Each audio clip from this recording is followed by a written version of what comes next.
My wife's life coach told her I was a narcissist. She drained our accounts, moved out, and gave the coach power of attorney over her life. Throw away because this involves ongoing legal action and I don't want this traced back to my real identity. I'm 41M and my wife Sandra is 38F. We were married for 14 years and I thought we had a solid relationship until a life coach named Miranda Blackwell systematically destroyed our marriage and took control of my wife's life and finances. What I'm about to share sounds like something from a cult documentary, but it happened to my family over the course of 8 months. I'm sharing this because I want people to understand how predatory life coaches can operate and how quickly they can isolate someone from their support system. What happened to Sandra could happen to anyone going through a vulnerable period, and the damage these people can cause is devastating. Sandra and I met in college and built what I thought was a strong partnership. We both worked in healthcare. She's a physical therapist and I'm a physician assistant.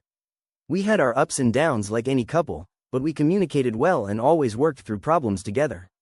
We were trying to have children and had been through some fertility struggles, which had been stressful, but we were supporting each other. The changes in Sandra started about 2 years ago when she began feeling stuck in her career and uncertain about our fertility journey. She'd always been interested in personal development and had read self-help books, so when a friend recommended a life coach, it seemed like a positive step. Miranda Blackwell marketed herself as a transformational life coach who specialized in helping women break free from limiting patterns and step into their authentic power. She had a professional website, testimonials from clients, and credentials from various coaching certification programs. On the surface, she seemed legitimate. Sandra started with weekly video sessions that cost $200 each. At first, the coaching seemed helpful. Sandra was more motivated at work, started exercising regularly, and seemed more confident in general. I was supportive because I could see positive changes in her mood and energy. But gradually, the sessions became more frequent and expensive. Sandra started attending Miranda's intensive workshops that cost $2,000 each. She joined Miranda's Inner Circle program for $500 per month. She began traveling to Miranda's retreats that cost $5,000 plus travel expenses. When I expressed concern about the mounting costs, Sandra said that investing in personal growth was the most important thing she could do for our relationship and her future. Miranda had apparently convinced her that people who questioned personal development spending were threatened by growth and invested in keeping others small. You wouldn't question spending money on medical treatment if I was physically sick, Sandra told me. This is treatment for emotional and spiritual health. I tried to be supportive, but the financial drain was significant. More concerning was how Sandra was changing as a person. She started using language that sounded like she was quoting someone else, phrases about authentic self, and toxic patterns, and energetic boundaries. She became hypercritical of our relationship and our life together. According to Miranda's teachings, apparently every aspect of our marriage was evidence of dysfunction that needed to be transformed. Miranda helped me see that I've been living in survival mode, Sandra told me after one session. I've been accepting breadcrumbs instead of demanding the love I deserve. I had no idea what breadcrumbs she was talking about. We had what I thought was a loving, equitable relationship. We shared household responsibilities, made decisions together, supported each other's careers, and were working together through our fertility challenges. But Miranda was reframing our entire relationship history through the lens of dysfunction and victimization. Normal marital conflicts became evidence of my narcissistic patterns. My concern about Sandra's coaching expenses became proof of my financial control. My confusion about her new vocabulary became evidence of my emotional unavailability. The real changes started when Miranda convinced Sandra to attend a 3-month, intensive transformation program that cost $15,000.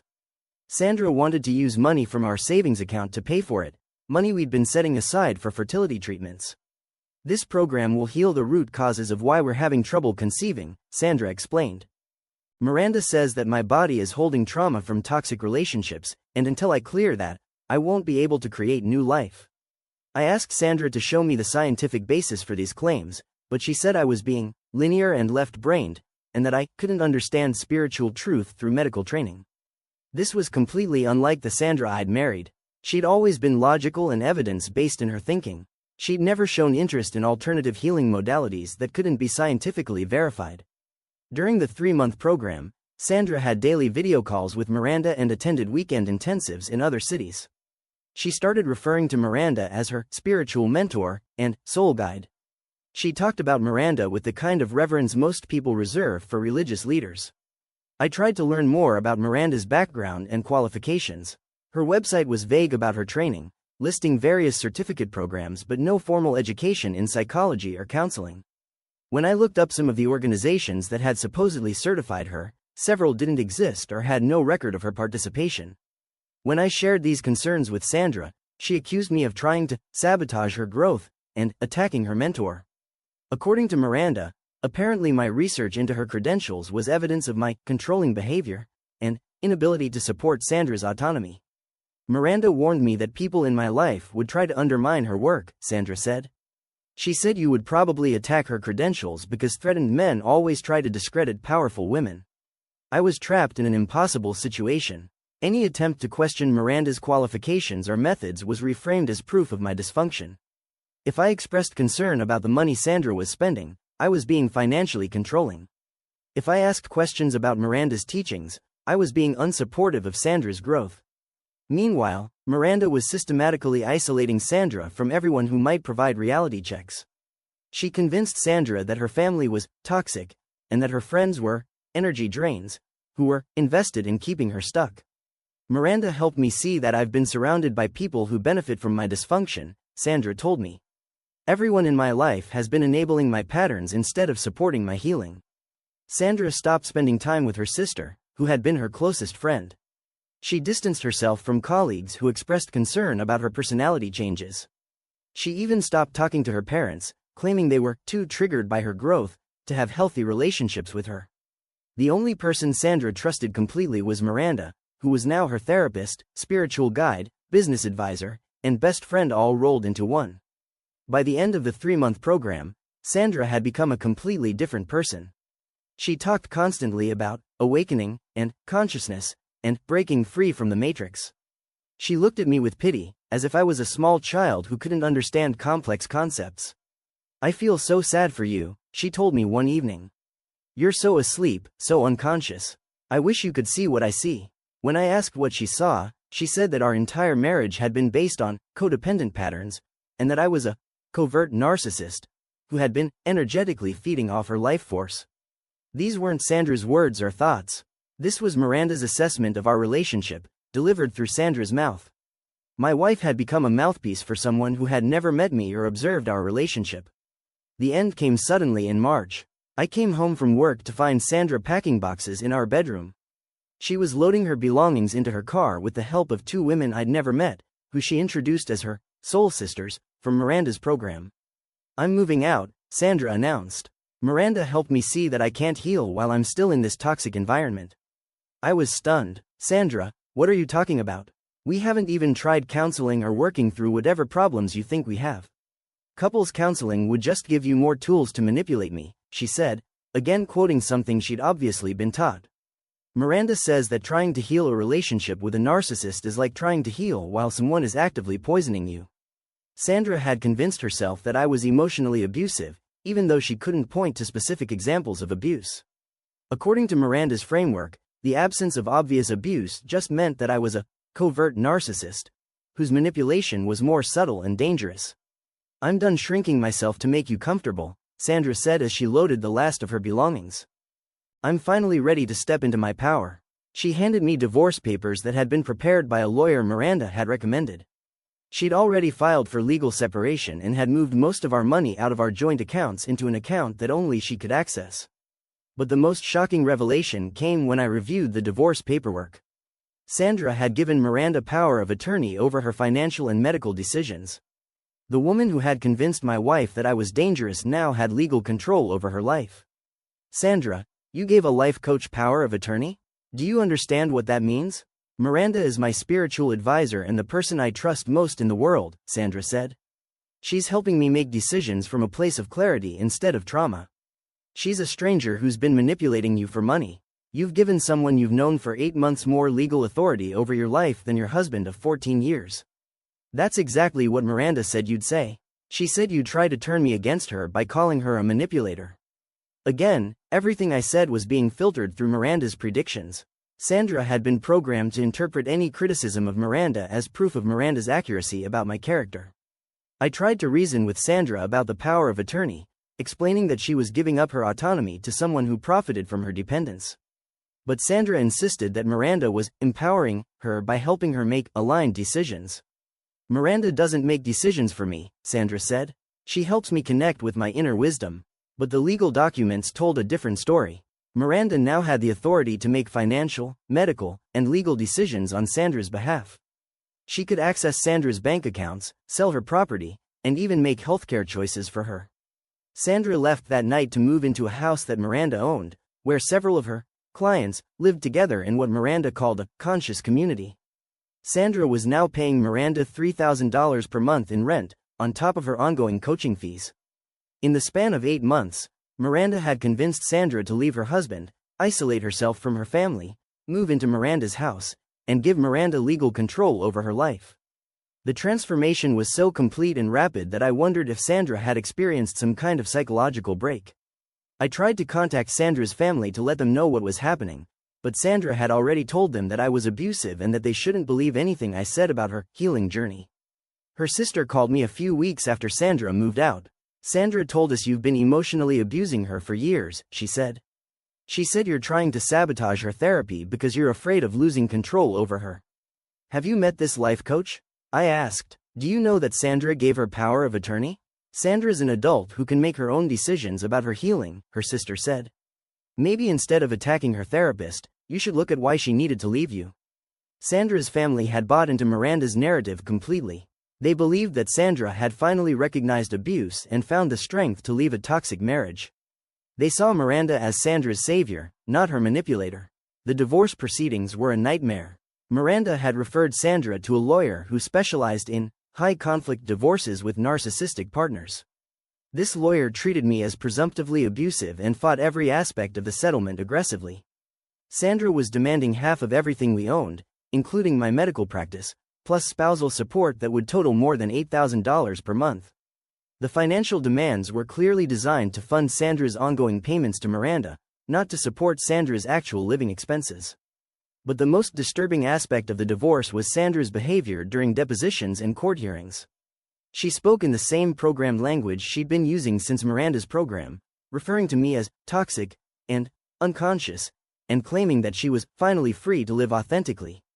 When the lawyer asked for specific examples of emotional abuse, Sandra couldn't provide concrete incidents. Instead, she talked about energetic violence, and spiritual suffocation, and systematic suppression of her authentic self. He would question my spiritual growth, she said during one deposition. He would try to make me doubt my intuition and my connection to my higher self. These weren't legal claims of abuse, they were New Age concepts that Miranda had taught her to apply to our relationship. But Sandra presented them with such conviction that even I started to question whether I had somehow been abusive without realizing it. My lawyer tried to introduce evidence about Miranda's influence over Sandra, but the court wasn't interested in hearing about life coaching. The judge saw this as a marital dispute, not a case of third-party manipulation. Your wife has a right to pursue personal development and spiritual growth, the judge told me. Your disapproval of her choices doesn't constitute grounds for challenging her decision-making capacity. But this wasn't about disapproving of personal development. This was about a predatory coach who had systematically isolated my wife from her support system, convinced her that her marriage was abusive, taken control of her finances, and given herself legal authority over Sandra's life. I hired a private investigator to research Miranda's background. What we found was disturbing but not necessarily illegal. Miranda had been involved in multiple business ventures that had failed under suspicious circumstances. She'd been sued by former clients for financial mismanagement. She'd had romantic relationships with several male clients whose wives had complained about her inappropriate boundaries. Most concerning, we found evidence that Miranda was running what amounted to a compound. The conscious community, where Sandra was living, housed 8 women who had all given Miranda power of attorney. They paid her rent, coaching fees, and additional charges for spiritual services. They worked in businesses that Miranda owned or recommended. They had minimal contact with outside family and friends. The women lived under strict rules about diet, exercise, meditation, and social interaction. They attended daily, consciousness training sessions led by Miranda. They were required to report any resistance or limiting thoughts, to Miranda for correction. What Sandra thought was a healing community was actually a sophisticated system of control and financial exploitation. But when I tried to present this information to Sandra, she dismissed it as attack energy and attempts to pull her back into dysfunction. "Of course you hired someone to investigate Miranda," she said. "That's exactly what she said you would do. She said threatened people always try to destroy what they can't control." Miranda had prepared Sandra for every possible intervention. She'd predicted that I would hire investigators, that her family would express concern, that professionals would question her methods. Sandra had been taught to interpret any criticism of Miranda as validation of Miranda's teachings. The breaking point came when Sandra ended up in the emergency room after following one of Miranda's detox protocols. Miranda had convinced Sandra to do a 21-day water fast to clear toxins from her system and prepare her body for spiritual awakening. As a healthcare professional, I knew that extended water fasting without medical supervision was dangerous. When Sandra collapsed at work from dehydration and low blood sugar, I rushed to the hospital. Sandra was confused and disoriented when I arrived. She kept asking for Miranda and saying that she needed to complete the cleansing process, to break through to the next level of consciousness. The doctor treating Sandra was concerned about her mental state and asked if she'd been using drugs or alcohol. When I explained about the water fast and the life coaching situation, he asked to speak with me privately. "Your wife is showing signs of psychological manipulation," he told me. "The combination of extended fasting, isolation from family, and dependence on a single authority figure are classic signs of cultic influence. Has she given this person any legal authority over her decisions?" When I told him about the power of attorney, he was alarmed. "If she's been compromised psychologically, those documents might not be legally valid. You should contact an attorney immediately." The doctor's assessment gave me the framework I needed to understand what had happened to Sandra. She hadn't simply chosen to leave our marriage for personal growth, she'd been systematically manipulated by someone who profited from her dependence. But convincing the legal system proved difficult. Sandra's lawyer argued that she was an educated professional who had made informed decisions about her life and relationships. The fact that I disagreed with her choices didn't mean she was being manipulated.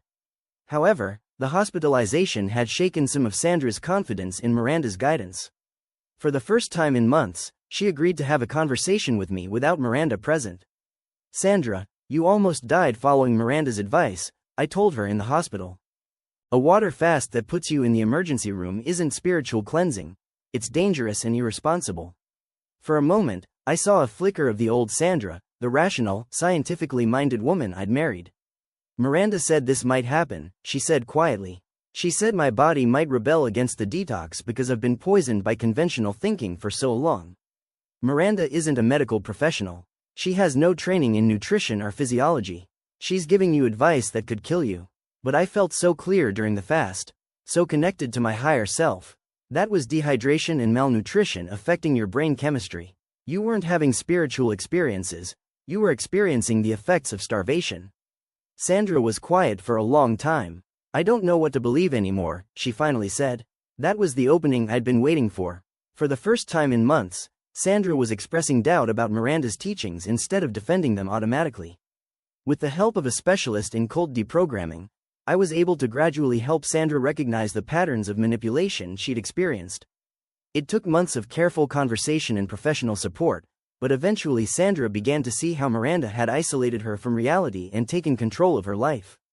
The legal battle to revoke Miranda's power of attorney took almost a year.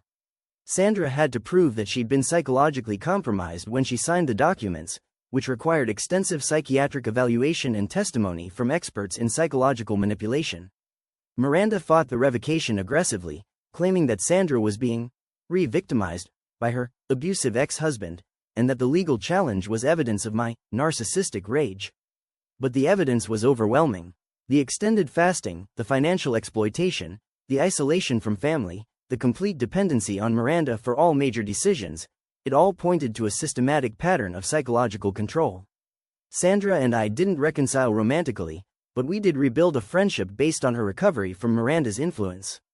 Sandra has been in therapy for 2 years, working through the trauma of being manipulated and the shame of having been deceived so completely.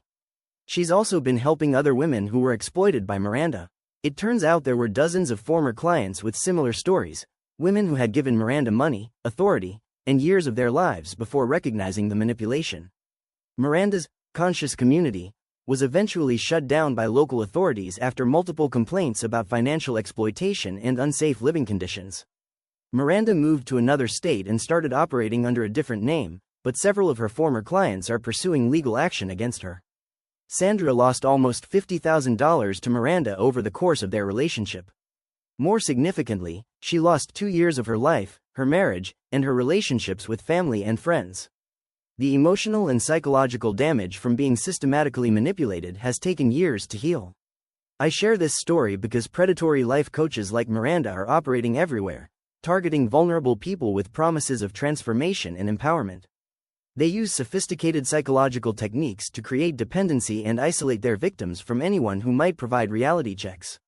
If someone in your life becomes involved with a coach or guru who demands increasing amounts of money and time, who encourages them to cut ties with family and friends, who claims to have special knowledge about their authentic self, and who predicts that loved ones will try to sabotage their growth, these are warning signs of manipulation, not spiritual awakening. Trust your instincts, ask questions, and remember that legitimate helpers don't require you to give up your autonomy or your relationships to access their guidance. Sandra thought she was investing in personal growth, but she was actually funding her own psychological captivity. It can happen to anyone, and it's happening to people right now.